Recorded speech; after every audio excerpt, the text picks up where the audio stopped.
Hey, good morning. He who denies the existence of God must have a reason why he doesn't want him to exist. That's kind of a loose quote from St. Augustine, but it's so true.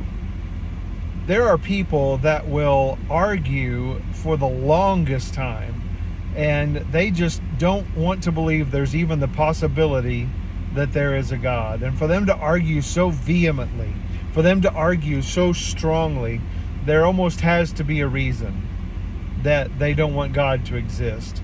And really what that comes down to in a nutshell is, if God really does exist, then he really is omnipotent. He really did create the world. He really did create us. He really does have claims on our life and on our lives. And if we go through life completely ignoring that, we know there's going to be something asked of us, required of us in the end. And we can't have God exist because of that very purpose.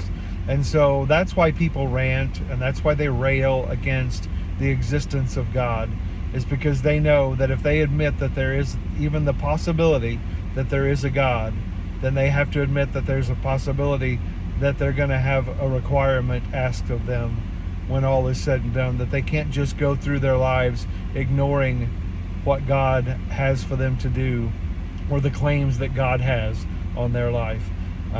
Something to think about for the day. Great quote by St. Augustine.